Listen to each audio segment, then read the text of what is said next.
Hello, it's Doug from Behind Closed Doors, and today I'm going to be looking at one of the guys that I like the most, which I resonate with the most, which I agree with the most, is David X.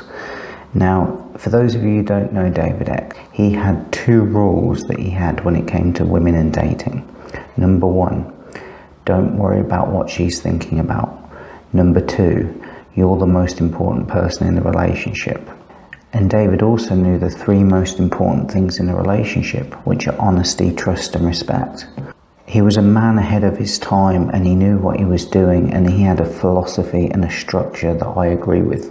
So 90% of the stuff that David X comes out with, I agree with completely. And there's 10% where it's not to my taste. He's a bit rude, he's a bit crass, he does things a certain way that I wouldn't necessarily do, but that's because he's being honest and I'm being honest, and we're two completely different people.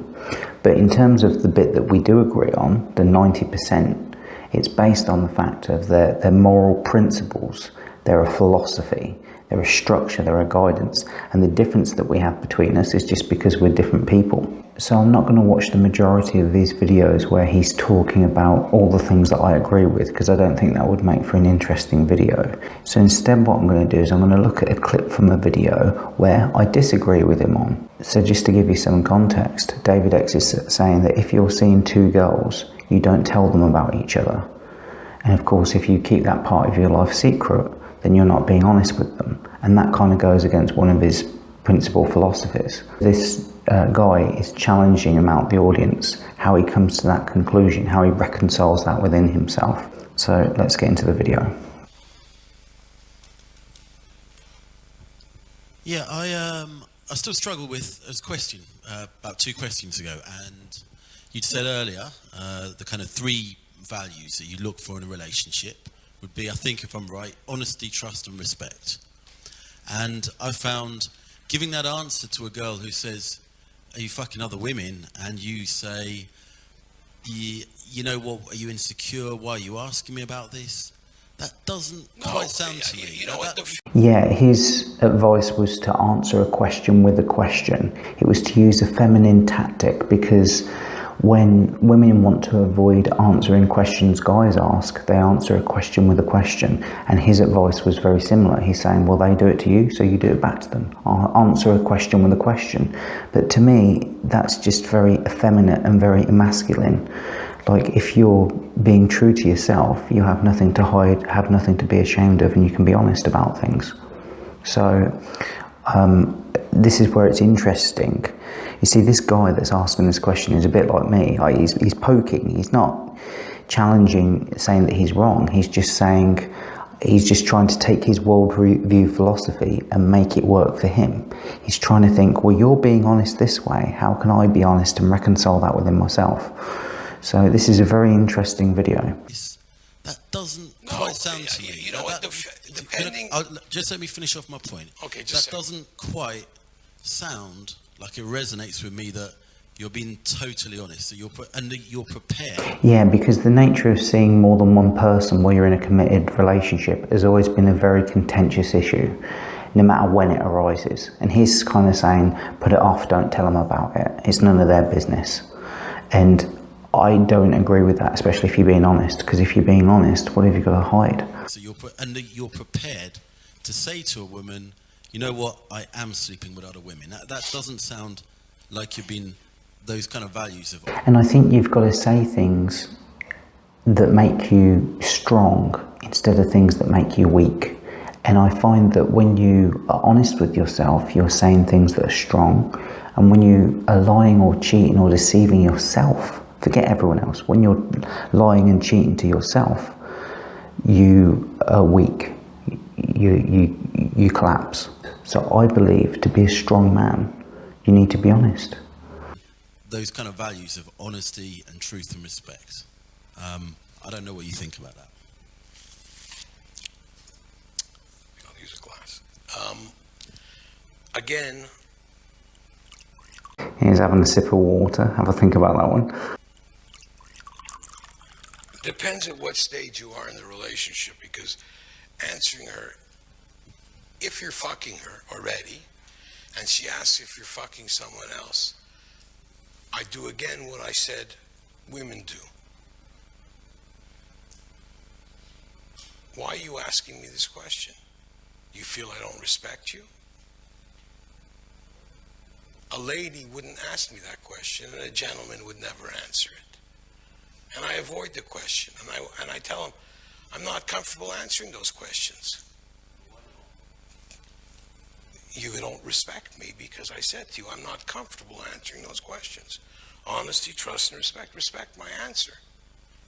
To me, what he's saying is that the respect element of honesty, trust and respect is more important than the honesty.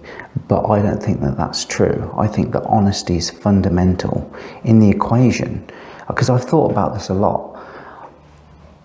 You have to be honest with people. You have to be honest with yourself so that you can have a good relationship, not just with other people, but with yourself so that you can have peace of mind.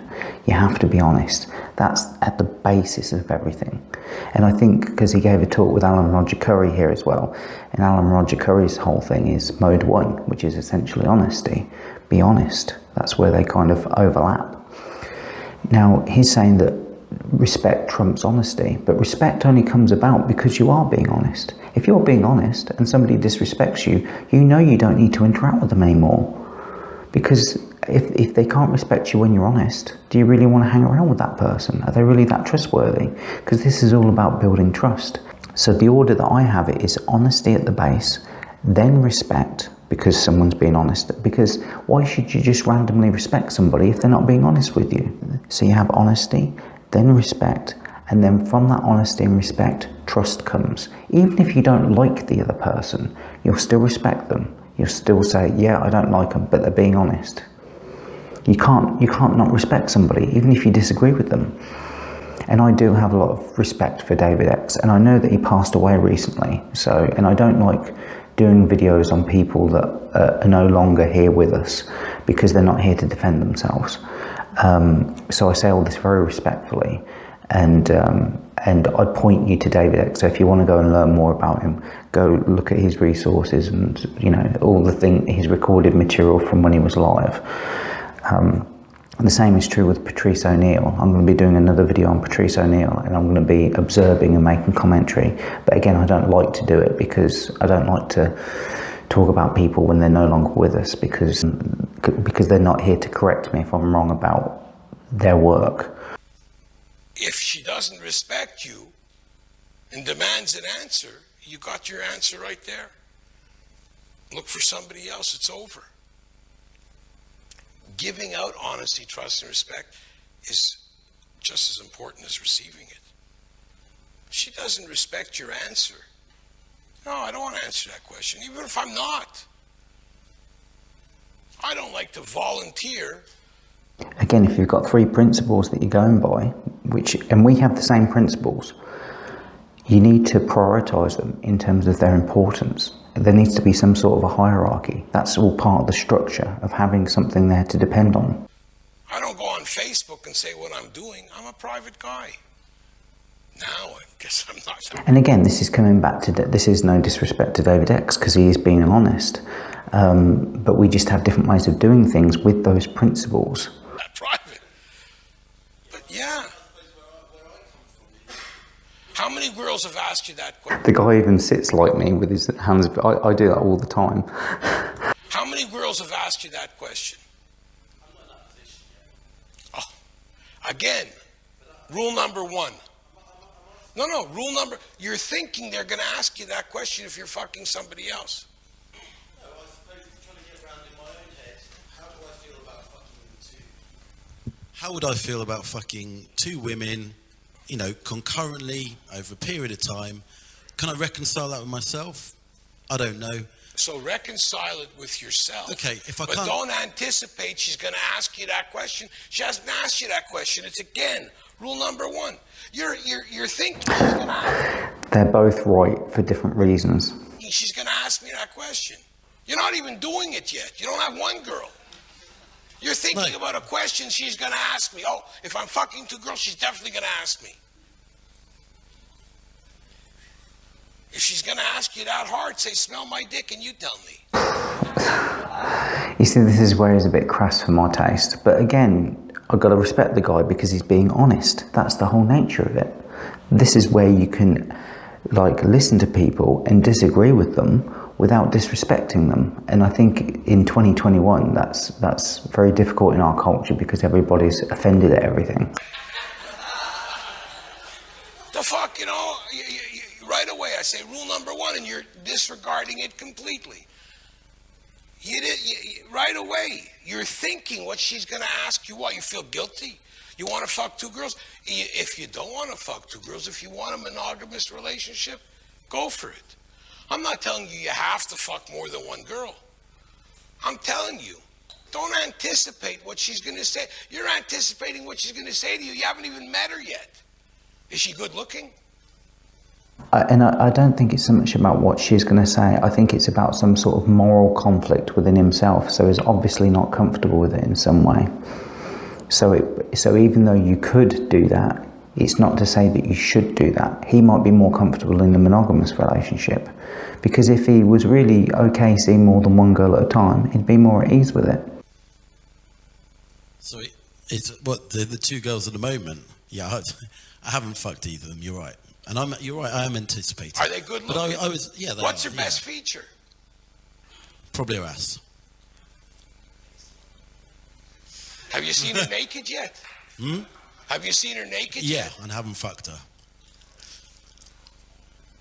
So you're worried about after you fuck her, she's going to think you're fucking somebody else? Yeah, no, and if I want to be in that position, I want to be comfortable with saying, if you say, I'm going to be totally upfront and honest with you about everything else, you're not, this part is why still is that hidden. coming into the picture? You're not fucking them together. You haven't even fucking, she hasn't asked you the question. You're anticipating what you're going to say when she asks you the question. I don't answer questions like that, I tell them. I gave you any reason to think I'm doing that?